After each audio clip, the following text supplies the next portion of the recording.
চীনে এসসিও সম্মেলনে প্রধানমন্ত্রী মোদি চুপচাপ এমন একটা চাল চাললেন যার আসল খেলা সামনে আসতেই চীন তো বটেই, রাশিয়াও হয়ে গেল হতভম্ব।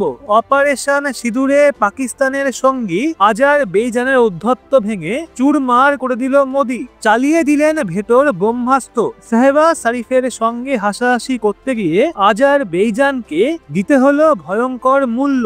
ভারত এক ধাক্কায় ভেঙে দিল আজারবেইজানের অর্থনৈতিক মেরুদণ্ড। চীনের জমকালো বৈঠকখানায় যখন বিশ্বশক্তির নেতারা শান্তি আর সহযোগিতার নাটক মঞ্চস্থ করছিলেন, ঠিক তখনই দিল্লির সাউথ ব্লকে লেখা হচ্ছিল এমন একটা কূটনৈতিক চিত্রনাট্য যার গন্ধ পায়নি বেজিং কিংবা ইসলামাবাদ। এটা কোনো ক্ষেপণাস্ত্র বা ট্যাঙ্কের চুক্তি ছিল না, বরং এমন একটা কূটনৈতিক চক্রব্যূহ ছিল যেটা ভেদ করার ক্ষমতা আজকের দিনে কারোর নেই। বিশ্ব ভেবেছিল ভারত চীন সীমান্ত বিরোধ, রাশিয়া ইউক্রেন ইস্যুতেই আটকে আছে, কিন্তু পদ্মার পেছনে ভারত তৈরি করছিল এমন এক শিক্ষা দেওয়ার খেলা যে শত্রু পাকিস্তানের পাশে দাঁড়িয়ে ভারতের পিঠে ছুরি মারতে গেছিল। এই গল্পে বন্দুক বা গোলা নয়, বরং কলমের এক আঁচড় আর 140 কোটির ভারতের একসাথে নেওয়া এক সিদ্ধান্তই সব বদলে দিয়েছে। সেই সিদ্ধান্ত পাকিস্তানের ঘনিষ্ঠতম বন্ধুর অর্থনীতি হাঁটুতে নামিয়ে দিয়েছে এবং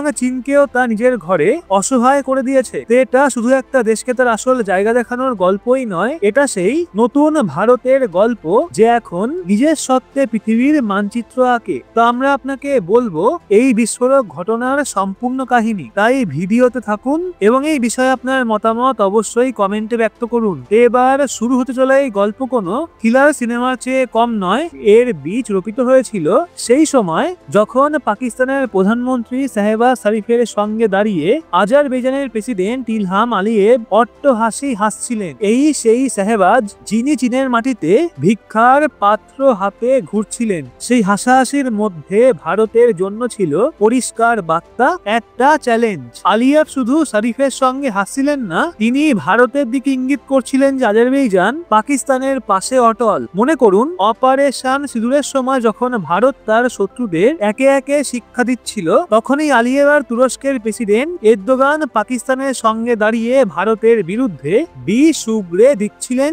এই জোট পাকিস্তান, তুর্কি, আজারবেইজান ভারতের বিরুদ্ধে নতুন ফ্রন্ট খোলার ছক কষছিল, যেটা 2025-এর ভারত। ভারত আর রক্ষণের নীতি মানে না, এখন কেবল আক্রমণ। ভারত প্রতিশোধ নিতে সঠিক সময় এবং সঠিক মঞ্চের অপেক্ষায় ছিল, আর সেই মঞ্চ ছিল চীনের মাটিতে আয়োজিত সাংহাই কোঅপারেশন অর্গানাইজেশনের বৈঠক। বহু বছর ধরে আজারবেইজান এসসিওর স্থায়ী সদস্য হওয়ার জন্য মরিয়া ছিল, ভেবেছিল চীন আর পাকিস্তানের সুপারিশে সদস্য পদ পেয়ে যাবে। তাই চীনও প্রস্তুত ছিল যাতে মধ্য এশিয়ায় তার দাপট আরো বাড়ে। বৈঠক শুরু হলো, সব দেশ বসে পড়ল। আজারবেইজানের প্রস্তাব আনলো, পাকিস্তান টেবিলে চাপড়ে সমর্থন দিল। আলিয়েভ দেশে বসেই উৎসবের প্রস্তুতি দিতে লাগলো, কিন্তু তখনই ভারত তার তুরুপের তাস ফেললো। ভারতকে জিজ্ঞাসা করা হলে এক কথায় উত্তর দিল না। এই একটা না পুরো হল ঘর স্তব্ধ করে দিল। চীনা কর্মকর্তারা একে অপরের দিকে তাকিয়ে রইল, পাকিস্তানি প্রতিনিধিদের মুখে আটকে ওঠার ছাপ। ভারত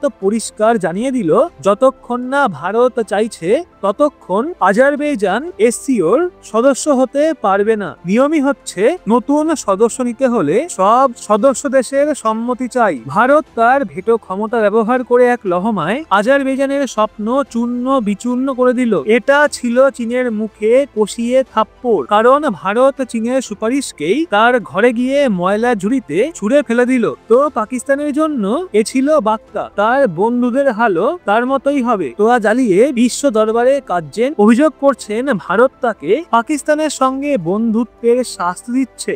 একদম ঠিক, শাস্তি তো পেতেই হবে, আর এটা কেবল প্রথম কিস্তি। তো কূটনীতির এই দাবায় ভারত আজারবেইজানের রাজাকে সাহ দিয়েছিল, কিন্তু খেলা এখানেই শেষ হয়নি, কারণ এবার যুদ্ধটা শুধু সরকার লড়ছিল না, বরং এতে নেতৃত্ব দিয়েছিল ভারতের 140 কোটি মানুষ। তাদের হাতিয়ার ছিল কোনো পারমাণবিক বোমা নয়, বরং আরো ভয়ঙ্কর অর্থনৈতিক বয়কট। যখন দিল্লিতে আমাদের নেতারা কূটনৈতিক স্তরে আজারবেইজানকে ঘিরে ফেলেছিল, তখন ভারতের কোটি কোটি মানুষ মোবাইল আর ল্যাপটপে নীরব যুদ্ধ শুরু করেছিল। এই যুদ্ধ ছিল আজারবেইজান আর তুরস্কের ট্যুরিজম ধ্বংস করার জন্য। সোশ্যাল মিডিয়াতে ঝড় উঠলো, ক্যাম্পেইন চললো, বলা হলো যে দেশ পাকিস্তানের পাশে দাঁড়াবে ভারতের একটাও নাগরিক তার মাটিতে পা রাখবে না। ভেবেছিলাম ধীরে ধীরে প্রভাব পড়বে, কিন্তু যে পরিসংখ্যান বেরিয়ে এসছে তা আজারবাইজান সরকারের রাতের ঘুম উড়িয়ে দিয়েছে।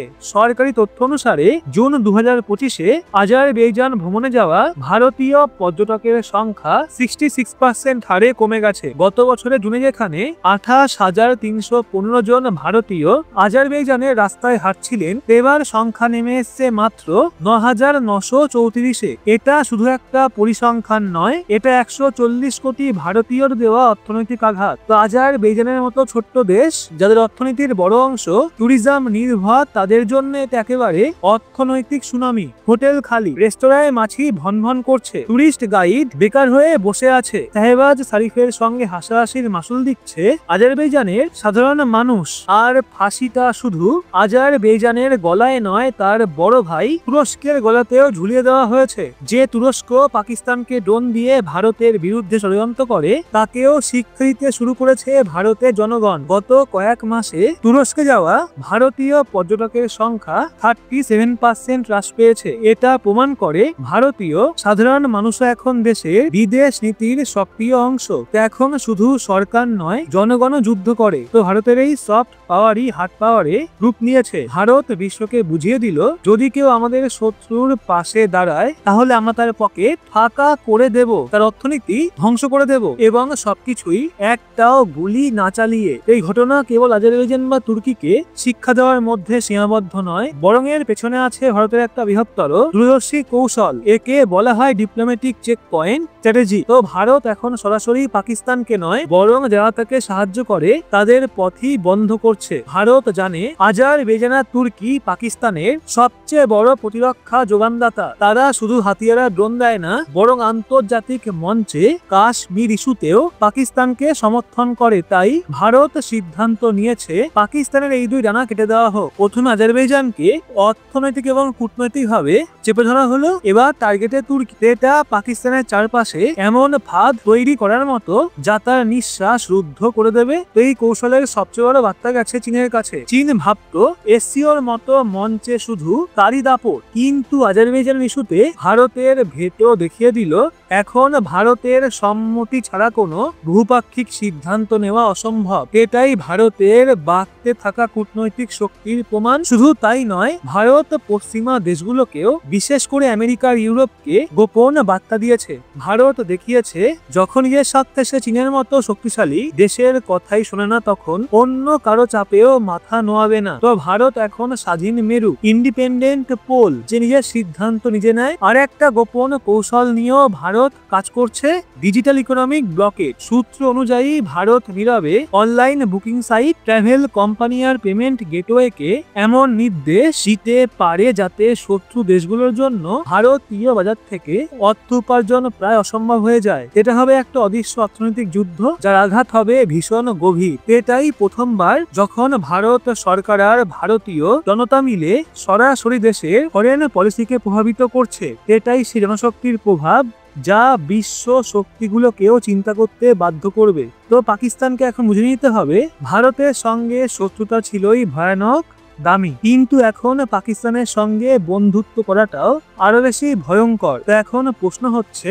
ভারতেই এক চাল থেকে কি কি লাভ করলো? তো এক, পাকিস্তানের ঘনিষ্ঠ বন্ধুকে তার জায়গা দেখিয়ে হাঁটুতে নামালো। দুই, চীনকে তার ঘরে চ্যালেঞ্জ জানিয়ে কূটনৈতিক দাপট ভেঙে দিল। তিন, বিশ্বকে বার্তা দিল নতুন ভারত আর কারো চাপ মানে না, নিজস্ব সত্ত্বে সিদ্ধান্ত নেয়। চার, সবচেয়ে গুরুত্বপূর্ণ, ভারত প্রমাণ করলো তার আসল শক্তি।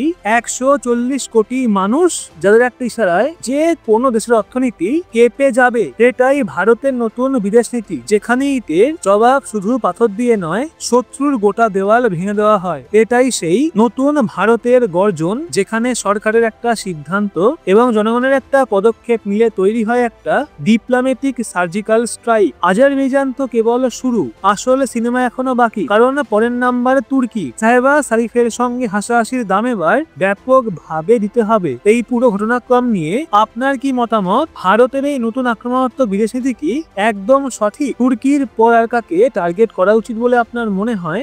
অবশ্যই লিখুন কমেন্টে। ভিডিওটা ভালো লাগলে লাইক করে শেয়ার করুন আপনার বন্ধু বান্ধবদের। সেই সাথে এরকমই লেটেস্ট ইনফরমেটিভ ভিডিও পেতে সাবস্ক্রাইব করে চোখ রাখুন রহস্য বাংলার পর্দায়।